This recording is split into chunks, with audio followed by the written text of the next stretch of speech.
So it is a revision class, and we have discussed already about similarity. What is the meaning of similarity? Then we did revision of exercise 6.1, and also I have told you about BPT and its corollaries. Okay. Now, if I talk about the proof of this theorem, then as it is an MCQ question, proof is not going to be there in your exam. Still, if you have if you get it in any other way, so you must have an idea about this. This is the result, AD by DB and AE by EC आपको जो prove करना है. So for AD, you will take area of triangle ADE, and for DB you will take area of triangle DBE, and then for AE you will take area of triangle AED, and for EC you will take area of triangle ECD. Now अगर आपको ये triangles के area लेने हैं तो आपके पास triangles बनने भी चाहिए. ADE is okay, but DBE नहीं बन रहा. पहले ये ट्राइंगल ऐसे फॉर्म कर लेंगे और यहाँ पर भी आप ऐसे ट्राइंगल फॉर्म कर लेंगे. ठीक है जी, ट्राइंगल हो गया हमारे पास. अब ट्राइंगल का एरिया होता है half into base into height. So you have half into base for both the things, half into base. But height नहीं है मेरे पास, तो हाइट के लिए मैं क्या करने वाली हूँ, यहाँ पे मैं एक हाइट कंस्ट्रक्ट करने वाली हूँ, हाइट. ठीक है, वो हाइट. अब इंपॉर्टेंट चीज ये है, जो ये हाइट EM आ रही है मेरे पास, this is the height of both the triangles, numerator and denominator. Why? Because if I take one acute angle and then I'll take one obtuse angle, and if I join them, दोनों को मैं join कर दूं, तो ये obtuse triangle की height यहाँ पे जा रही है और एक्यूट की यहाँ पर जा रही है. अगर मैं इन दोनों को आपस में क्लब कर देती हूँ तो इनकी हाइट क्या हो जाती है, कॉमन हो जाती है. ठीक है, तो यहाँ पे हमारे पास हाइट हो जाएगी EM और यहाँ पर भी हो जाएगी EM. ठीक है जी, EM और EM cancel, half and half cancel.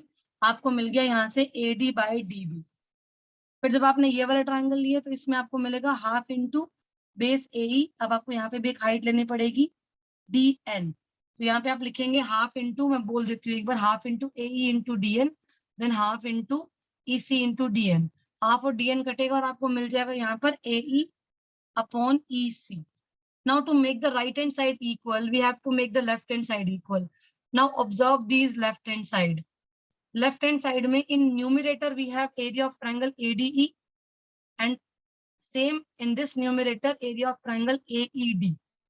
If I talk about area, it is whether of triangle ADE or triangle AED, one and the same thing, because area ले रहे हैं हम लोग, तो ADE हो या AED हो सेम चीज है.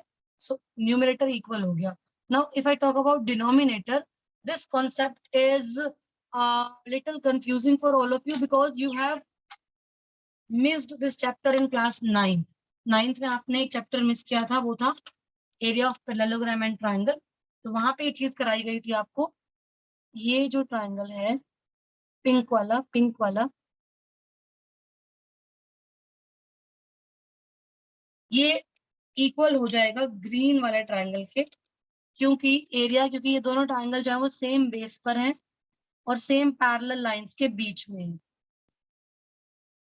ठीक है बच्चों, तो यहाँ पे हमारे पास ये दोनों ट्रायंगल के एरिया इक्वल है because they are lying between same parallels and same base. तो इसीलिए डिनोमिनेटर में DBE और ECD इक्वल हो जाते हैं, न्यूमरेटर में ADE और AED इक्वल हो जाते हैं. Complete left hand side equal, तो कंप्लीट राइट हैंड साइड भी इक्वल हो गई, और यहाँ से हमारे पास प्रूव हो जाती है BPT. कन्वर्स भी आपकी ऐसी प्रूव होती है, बट उसका तो प्रूफ हमारे कोर्स से डिलीटेड है ऑलरेडी, तो प्रूफ पे हम बात ही नहीं करेंगे. आ जाते हैं एक्सरसाइज के ऊपर. एक्सरसाइज से पहले एग्जाम्पल्स भी हैं जो आपको पहले देख लेना, कर लेना. ठीक है, क्वेश्चन नंबर 1 MCQ में आ सकता है. आपको एक डायग्राम दिया जाएगा जिसमें कुछ साइड्स होंगी. पूछा जाएगा कि जो DE है वो पैरेलल टू बेस है या नहीं है, तो आपको वहां चेक करना पड़ेगा. इनमें से कोई भी रिलेशन आपको, जरूर नहीं आपको वो AD और DB देंगे, सकता है आपको वो ये साइड और फुल साइड दे दें, यहाँ से भी ये साइड और फुल साइड दे दें, या full side upon denominator, full side upon the lower part, है ना.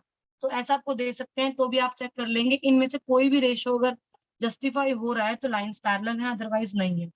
और सेम क्वेश्चन नंबर 2 है, अगर लाइंस पैरेलल होंगी तो ये सारे रेशियोज इक्वल आएंगे, और रेशियोज इक्वल आएंगे तो लाइंस पैरेलल। थर्ड क्वेश्चन पे आ जाते हैं एक बार।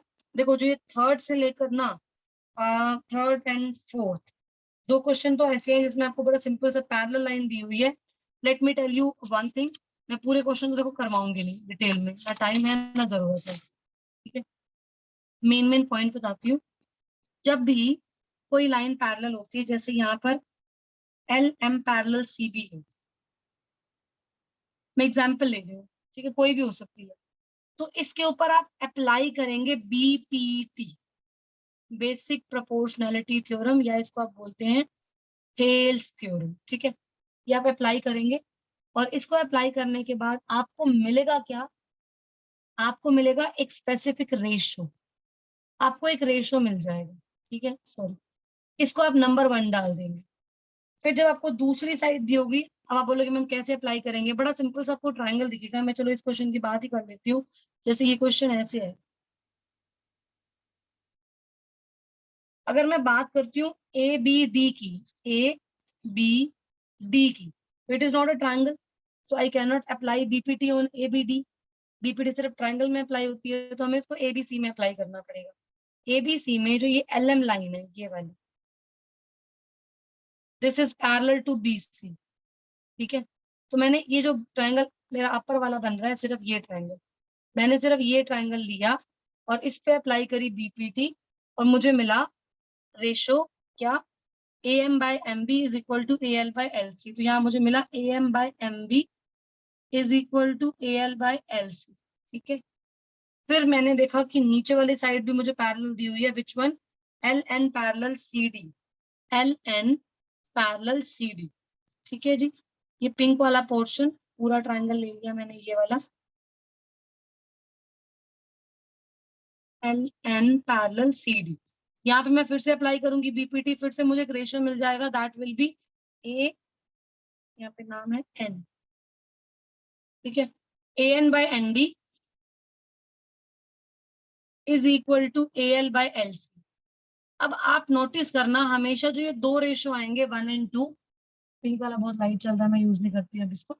ये जो दो रेशो आते हैं ना, हमेशा इन दोनों रेशो में एक साइड सेम होती है, always one side is always same. तो उससे क्या हो जाता है, हमारे पास बाकी दोनों साइड इक्वल हो जाती है और एक नया रेशो बन जाता है।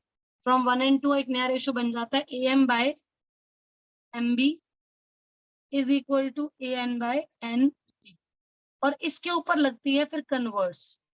अब यहाँ तो हमें खैर नहीं निकालना कन्वर्स, सिंपल एक रेशियो प्रूव करना है। बट मान लो सपोज एक बार के लिए यहाँ पे मैं एक लाइन डाल दूँ, ब्लैक कलर से डालती हूँ, रुक जाओ। मान लो मैंने यहाँ पे एक लाइन डाल दी और यहाँ पे भी डाल दी, क्वेश्चन को मैंने घुमा दिया। मैं कहती हूँ prove that B D parallel M N, B D parallel M N. तो आपका प्रूव हो जाएगा। कैसे? आपने प्रूव कर दिया A M by M B is equal to A N by N D. अब इसके ऊपर आप लगाओगे converse of basic proportionality theorem, and that will give you M N parallel B D, ठीक है। क्योंकि रेशो के ऊपर कन्वर्स लगता है, पैरेलल के ऊपर बीपीटी लगती है, पैरेलल के ऊपर बीपीटी लगती है, रेशो मिल जाता है। रेशो के ऊपर कन्वर्स लगता है और पैरेलल लाइन मिल जाती है। ये इसमें प्रूव नहीं करना था, मैंने आपको एक्स्ट्रा बता दिया। और सेम इसी टाइप का आपका क्वेश्चन जो है फोर्थ है, फिफ्थ है, सिक्स, सेवंथ, एट तो बहुत ही सिंपल है। चलो सिक्स तक तो सेम ही क्वेश्चन है, आप पहले तो करना, फिर मुझे पूछना कि मैम यहाँ पे अटक रहे हैं। अगर कहीं दिक्कत आती हो तो मैं यहाँ पर आपको हेल्प करने के लिए ऑलवेज देयर। सेवेंथ क्वेश्चन में क्या कह रहा है कि अगर सेवेंथ और एट्थ मिड पॉइंट थ्योरम ही है जो लास्ट ईयर पढ़ा था आपने, वो यहाँ पर बीपीटी की हेल्प से करने हैं। पहले मैं 8 पढ़ रही हूँ। Prove that the line joining the mid point of two side of a triangle is parallel to the third side. So you have given a triangle in which midpoint of two side is joined, and you have to prove that DE parallel BC. You have to prove DE parallel BC. Also given D is the midpoint of AB and E is the midpoint of AC. So क्या करोगे? As D is the midpoint, so AD upon DB is equal to 1. Because AD is equal to DB है तो AD by DB 1 आ गया. Similarly, AE is equal to EC है, तो यहाँ से आपको AE upon EC क्या आ गया? 1. यहाँ पर भी AD is equal to DB था, ठीक है। आपके पास दोनों रेशो 1 आ गए, और अगर दोनों रेशो 1 आ गए तो AD by DB is equal to AE by EC। अभी सिखाया था जब रेशो इक्वल आते हैं तो कन्वर्स लगती है, by converse of basic proportionality theorem DE parallel BC। ये हमारे पास है 8th क्वेश्चन। और अगर 7th की बात करें तो 7th में वो कहते हैं कि एक लाइन के मिड पॉइंट से पैरेलल जा रही है, मतलब एक ट्रायंगल है और ये वाला मिड पॉइंट लिया मैंने, AB का मिड पॉइंट लिया D, और इसके पैरेलल यहाँ से एक लाइन गई और सामने वाली लाइन को टकरा गई, तो जहाँ पे वो मीट करती है वो भी इसका मिड पॉइंट होना चाहिए। पैरेलल गिवन है, ये मिड पॉइंट गिवन है, आपको प्रूव करना है E is the mid point of AC, यानी कि AE is equal to EC prove करना है। तो इसमें हमें पैरेलल लाइन दी हुई थी तो BPT लगा देंगे। BPT कहती है कि AD by DB is equal to AE by EC, but AD is equal to DB. If AD is equal to DB, that implies AD upon DB is equal to 1. And if AD upon DB is equal to 1, so if AD upon DB is equal to 1, यहाँ पे आपने 1 लगा दिया, तो that यहाँ पे आपने इसको 1 लगा दिया, तो 1 is equal to AE upon EC, and that implies AE is equal to EC. यही आपको प्रूव करना है। 8 हो गया। 9th क्वेश्चन पे आ जाते हैं। 9th और 10th बिल्कुल सेम है, 9th का कन्वर्स भी 10th है। डार्क यहाँ पे लिख दूंगी थोड़ा सा। 9th क्वेश्चन में क्या कह रहा है, एक ट्रेपीजियम है ABCD इन विच AB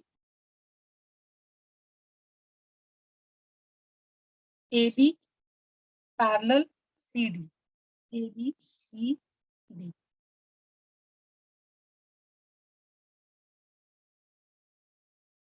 ठीक है जी, कर रहे हैं। और फिर आपको प्रूव करना है इसमें, to prove AO upon BO is equal to CO upon DO। सबसे इंपॉर्टेंट बात सुनो, सबसे इंपॉर्टेंट बात, इसमें AO upon BO is equal to CO upon DO prove करना मुश्किल होगा हमारे लिए, तो हम प्रूव कर देंगे। हम क्या करते हैं, इसको ना एक्सचेंज कर देते हैं। Let me tell you one thing, आपने लिखा है मान लो 1/4 इज इक्वल टू 2/8, और अगर आपने इन दोनों को एक्सचेंज किया 1/2 इज इक्वल टू 4/8, तो ये नया रेशो भी प्रोपोर्शनल है, प्रोपोर्शन में है, मतलब ये भी जस्टिफाइड है, ये भी इक्वल है। तो ऐसे हम किसी भी रेशो के साथ कर सकते हैं, ऑल्टरनेंडो बोलते हैं इसको। हम किसी भी रेशो मतलब इक्वल दो रेशो में इसके डिनोमिनेटर को और इसके न्यूमिनेटर को आपस में एक्सचेंज कर सकते हैं। वैसे भी तो हम करते थे ना, जब एक्स निकालना होता है हम क्रॉस मल्टीप्लाई कर देते थे, तो वो यहाँ गया वो यहाँ गया, तो एक्सचेंज हम कर सकते हैं। तो हम ये प्रूफ करने के बजाय ना हम प्रूफ क्या करेंगे, AO by CO is equal to BO by DO। हम पहले तो ये प्रूफ करेंगे, पहले हम ये प्रूफ करेंगे बिकॉज ये प्रूफ करना इजी है, फिर इसके एक्सचेंज से ये अपने आप निकल जाएगा। तो मन में टारगेट रखो AO बाय CO का, AO by CO BO by DO, तो ये रेशो इसके इक्वल। ठीक है, अब हमें क्या करना है, हमें एक ऐसी लाइन इसमें कंस्ट्रक्ट करनी पड़ेगी जिसके, मतलब आपने एक बात नोटिस की होगी, हम जब भी क्वेश्चंस कर रहे हैं ना तो हमारे पास क्या बन रहा है, 2-3 रेशो बन रहे हैं। पहले आपको देखो ये प्रूव करना है ना, पहले आपको एक इक्वेशन 1 बनानी पड़ेगी जिसमें AO बाय CO किसी रेशो के इक्वल होगा। फिर आपको इक्वेशन नंबर 2 बनानी होगी जिसमें BO बाय DO भी उसी सेम रेशो के इक्वल होगा, और फिर हम लिखेंगे फ्रॉम 1 and 2 ये दोनों इक्वल आ गए। एक थर्ड रेशो का इनसे लाना पड़ेगा, तो उसके लिए हम क्या करते हैं, एक लाइन लेते हैं parallel to AB and CD, यहाँ ले लेते हैं। ठीक है, इसका नाम मैंने E रख दिया, EO ले लिया मैंने। ठीक है बच्चों, EO ले लिया, EO। अब मैं ट्राइंगल कौन से लेने वाली हूँ, सुनो ध्यान से, मुझे ये लाइन कॉमन रखनी है, AE बाई ED चाहिए मुझे दोनों में, ये लाइन मुझे कॉमन रखनी है। एक बार मुझे AO बाई CO की लाइन चाहिए, मतलब इसके साथ ये लाइन चाहिए, तो एक बार मैं ट्राइंगल लूंगी ADC, एक बार मैं ट्राइंगल लूंगी ADC, दूसरी बार इस लाइन के साथ मेरे को चाहिए BO and DO, BO and DO। इसके साथ मुझे ये चाहिए, इसके साथ मुझे ये चाहिए, तो मैं ट्रायंगल लूंगी ए डी बी। यहाँ मैं लूंगी ए डी बी। अच्छा जी, जब मैं लेती हूँ ए डी सी, ये ट्रायंगल लेती हूँ, अगर आप मुझे बोलते हो तो मैं इसको ग्रीन कलर से शेड कर देती हूँ।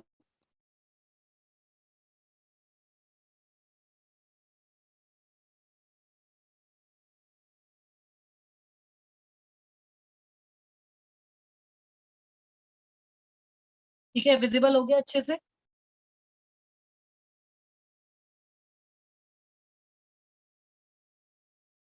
क्लियर है बच्चों? Yes ma'am. तो अब मैंने यहाँ पे लगाई बीपीटी। पहले मैं लिखूंगी in triangle ADC EO parallel DC, because ये दोनों पहले से पैरेलल थे और हमने इसको पैरेलल ले लिया तो तीनों पैरेलल हो गए। तो यहाँ पे हमारे पास हो जाएगा A E upon E D, A E upon E D is equal to A O upon O C. यहाँ से आपने एक इक्वेशन बना के छोड़ दी। फिर आप लेते हो A D B, A D B, A D B में भी आप लेते हो E O parallel A B, E O parallel A B. यहाँ पे आपका आ जाएगा A E upon E D is equal to B O upon O D. अब इक्वेशन 1 एंड 2 को ध्यान से देखो, दोनों की एक साइड सेम है, लेफ्ट हैंड साइड, ये दोनों की सेम है, तो इनका राइट हैंड साइड भी सेम हो जाएगा। आपको सेकंड वाला ट्रायंगल विजिबल हुआ था ना, ए डी बी, ये इसको भी कलर कर दो।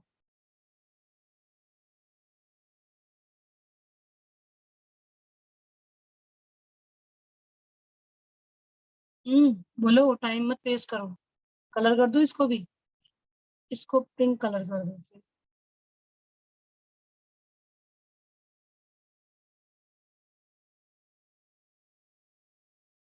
ठीक है, ये वाला,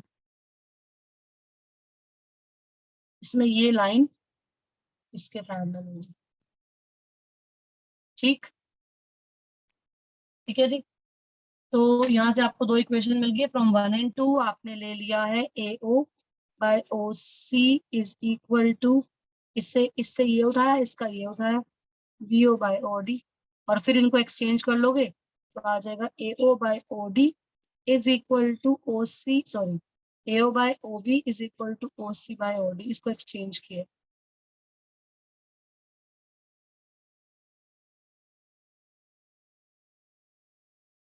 आया समझ में?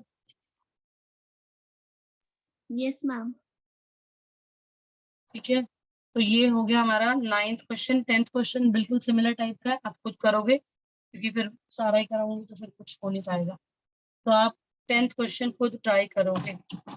अब आ जाओ जी नेक्स्ट एक्सरसाइज पे, which is completely based on similarity. एक सेकेंड, एक सेकेंड, एक सेकेंड, एक सेकेंड।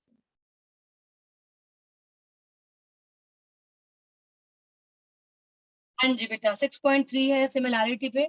सिमिलैरिटी क्राइटेरियाज क्या क्या होते हैं पहले मैं बता देती हूँ, और बाकी आपको डेरिवेशन नहीं करना है किसी भी क्राइटेरिया का, you simply have to use them. So you have only 3 criterias. One is angle, only 2 angles, and that is the mainly used criteria जो हम use करते हैं. And then you have SAS, side angle, side in which 2 sides are proportional and the included angle is equal. And the third is SSS. That is the only criteria. S, S, S, S, A, S and A, A. ये है 3 criteria. ठीक है, और example number 7 आपको मैंने बोल ही दिया, important है। 6.3 क्वेश्चन नंबर 1 आप करेंगे, क्योंकि ऐसे क्वेश्चन ही तो एमसीक्यू में आते हैं, तो ये तो करने ही पड़ेंगे आपको अच्छे से। ठीक है, तो आप करेंगे। अब मैं आपको करा रही हूँ स्टार्ट क्वेश्चन नंबर 2 से, क्वेश्चन नंबर 2 से करा रही हूँ स्टार्ट। ठीक है, एक मुझे मीटिंग को पोज करने दो। ओके जी, अब सिमिलैरिटी वाला एक्सरसाइज करते हैं हम। ठीक है,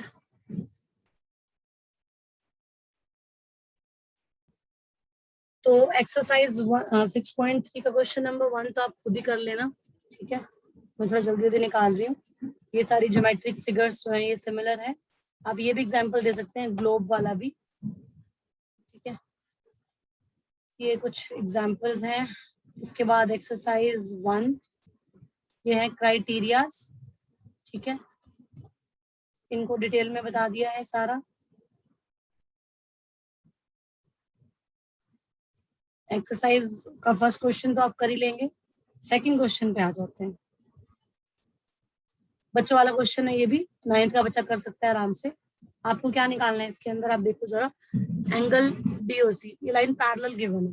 पैरेलल गिवन है तो ऑल्टरनेट भी लगेगा इसके अंदर, and then you can use vertically opposite, straight angle, कोई भी आप यूज कर सकते हैं और आप सारे एंगल बड़े आराम से निकाल सकते हैं। इतना इजी क्वेश्चन एक्सपेक्ट मत करना आपके एग्जाम के लिए, ठीक है। इतना इजी क्वेश्चन नहीं आएगा, तो ये आप बहुत सिंपल आप कर लोगे, मैं नहीं लिख के बता रही हूँ इसको। थर्ड क्वेश्चन पे आ जाओ। हाँ जी, ये क्वेश्चन सेम है जो हमने, मैम। हाँ जी बेटा, हाँ जी बोलो। मैम आप अभी तो एक्सरसाइज 6.2 करा रहे थे। 6.2 बेटा वही वाली है जो मैंने अभी पूरी खत्म करा दी है। बुक खोलो जरा सामने अपनी। Okay ma'am, okay ma'am. 6.2 हो गई ना, लास्ट क्वेश्चन मैंने आपको करने के लिए दिया है, अभी 6.3 है। 6.1 तो आपकी Yes, MCQ, ma'am. I think that you are showing from PPT. Sorry, हाँ ma'am. हाँ 6 पॉइंट, अच्छा वो वाली पीपीटी से देखनी थी आपको, अच्छा ओके। वो टाइम बेटा वेस्ट हो जाएगा, पहले कर भी लिया हमने, दोबारा से फिर देखेंगे और टाइम लग जाएगा। मुझे कोई दिक्कत नहीं है, मैं तो दिखा दूंगी। तुम ही कहोगे मैम फिर ऑप्शनल एक्सरसाइज कराई नहीं आपने आज, वो इसलिए मैं थोड़ा फास्ट चल रही हूँ क्योंकि रिवीजन काफी मतलब हो भी चुकी है इसीलिए, ठीक है। चलो ये Okay, क्वेश्चन, ma'am. ये क्वेश्चन आपको प्रूव करना है, ठीक है। अब इसमें ये क्वेश्चन सेम है, आपने अभी किया था ना, अभी जस्ट करके आए हम लोग। 6.2 का क्वेश्चन नंबर 9। अब इसमें इसको लिखा नहीं कैसे प्रूव करना है, तो यहाँ पे सिमिलैरिटी से प्रूव कर दिया, ठीक है। तो यहाँ पे आपने नोटिस किया पहले से AO बाय OC लिखा हुआ है, उसमें OA बाय OB लिखा हुआ था, हमने बाद में OC बनाया था। इसे पहले से OA बाय OC लिखा है, BO बाय DO लिखा है। क्या कर रहे हैं हम यहाँ पर, यहाँ पे हम दो ट्राइंगल्स ले रहे हैं, कौन कौन से,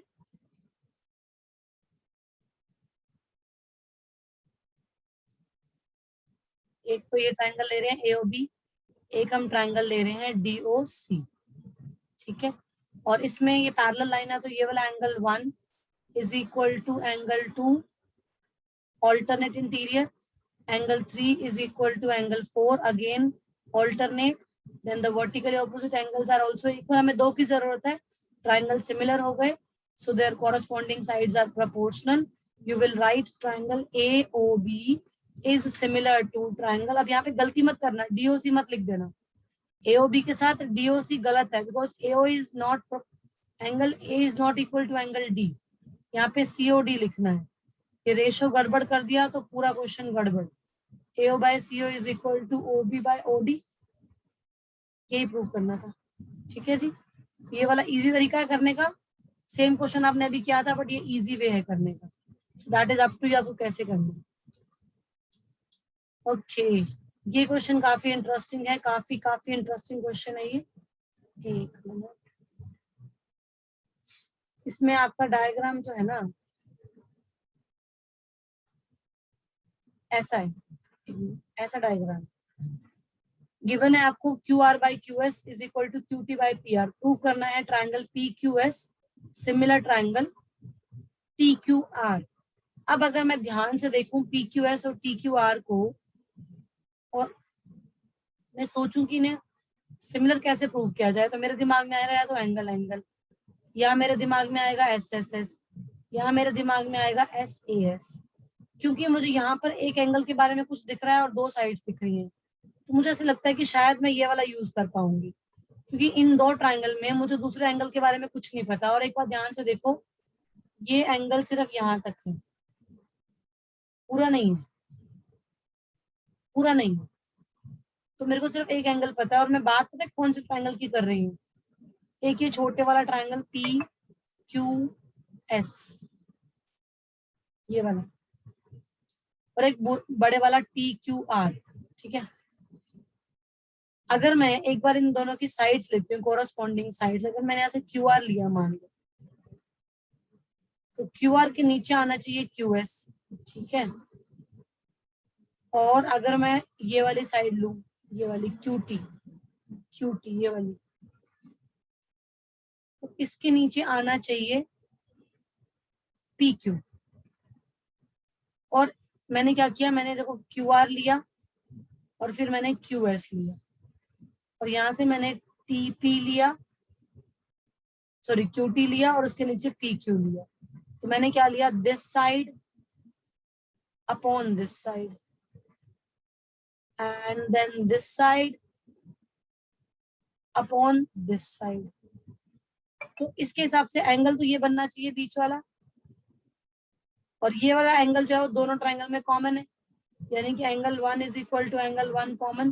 तो एंगल 1 तो मुझे डिस्टर्ब नहीं कर रहा, लेकिन मुझे ये भी चाहिए, ये क्या ये है मेरे पास, चेक करती हूँ। क्यू आर मैच हो गया, क्यू एस मैच हो गया, क्यू टी मैच हो गया, सिर्फ ये पी आर और पी क्यू मैच नहीं हुआ। यानी कहीं से भी ये पी आर पी क्यू बन जाए तो मेरा काम बन जाएगा। फिर मैं यहाँ लिख दूंगी फ्रॉम 1 या प्रूव्ड अबव, बट हमने ये किया तो कहीं पे भी नहीं है फ्रॉम 1। अब आप देखो जरा, अब जो ये मैंने सब लिखा है मैं इसको इरेज कर देती हूँ यहाँ पे, देखो ध्यान से देखो। Given angle 1 is equal to angle 2, angle 1 और एंगल 2 कौन से ट्रायंगल में है बताना जरा, 1 एंड 2। एक तो ये वाली साइड दिख रही है मुझे, PQR. PQS. वेरी गुड, शाबाश। पी क्यू आर में एंगल 1 एंड एंगल 2 है, तो अगर angle 1 is equal to angle 2 है, इसका मतलब P Q is equal to P R हो गया, P Q is equal to P R हो गया। तो आप यहाँ पे लिखेंगे in triangle P Q R, in triangle P Q R, ये पहले करेंगे काम। Angle 1 is equal to angle 2 given. मैं ना अभी थोड़ा सा ना प्रेजेंटेशन में लीनियंट हो गई हूँ, थोड़ा सा मैं खुद भी इतना प्रेजेंटेबल काम नहीं कर रही हूँ आजकल, क्योंकि दिमाग में क्या आ रहा है कि भाई एमसीक्यू आ रहा है, एमसीक्यू आ रहा है। बच्चों को एमसीक्यू के लिए प्रिपेयर करो, क्योंकि प्रेजेंटेशन आगे आपको सेकंड टाइम में तो काम आनी है, बट अभी के लिए मेरे को लगता है कि टाइम क्यों वेस्ट करना, वहां पे भी आपको इतना ज्यादा नीड करने की जरूरत नहीं है। बट हाँ, कुछ चीजें ना रफ करने से या ओरल करने से गलती हो जाती है, स्पेशली मेरे से होती है, because when we are a teacher and then we are sometime over confident, हम लोग जल्दबाजी में काम कर जाते हैं, ओरल कर जाते हैं, तो वहां पे कभी कभी गलती हो जाती है। सो जब आप रफ काम करते हो ना, अगर आपको लगता है ओरल में इतने परफेक्ट नहीं हो, तो आप थोड़ा लिख कर करो और उसको थोड़ा नीट करो, अदरवाइज खुद ही गलत पढ़ लोगे अपना। Angle 1 is equal to angle 2 implies angle 1 के सामने पी आर है और एंगल 2 के सामने पी क्यू है, तो इसका मतलब ये दोनों इक्वल हो गए, ठीक है। यहाँ पे रीजन आपको जो भी आप लिख सकते हैं। फिर आप कहते हैं कि Q R upon Q S is equal to Q T upon P R given, ये आपको गिवन है। और आपने अभी अभी निकाला है कि P R is equal to P Q, P R is equal to P Q, तो हम इस पी आर को रिप्लेस कर देते हैं पी क्यू से। यहाँ पे हम लिख देते हैं, यहाँ पे हम लिख देते हैं Q R upon Q S is equal to Q T upon P R को रिप्लेस किया हमने पी क्यू से, और इसको डाला हमने इक्वेशन नंबर 1, और यहाँ पे लिखा हमने फ्रॉम 1। अब आपने यहाँ पे लिखा in triangle P Q S and triangle T Q R from 1, ये रिजल्ट आया 1 is equal to 1, that simplifies triangle PQS is similar to triangle TQR by SAS criteria. That's it. खत्म क्वेश्चन। समझ में आया नहीं आया जल्दी बताओ।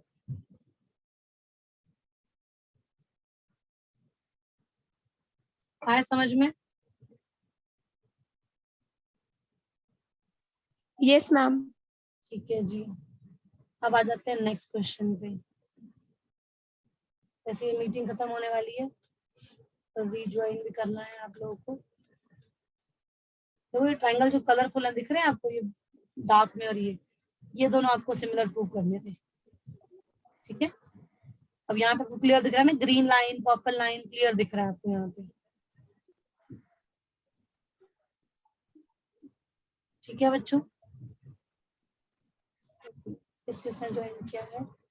अनुष्का, आशीष, प्रांजल, अन्य नर्शिता नहीं है ना?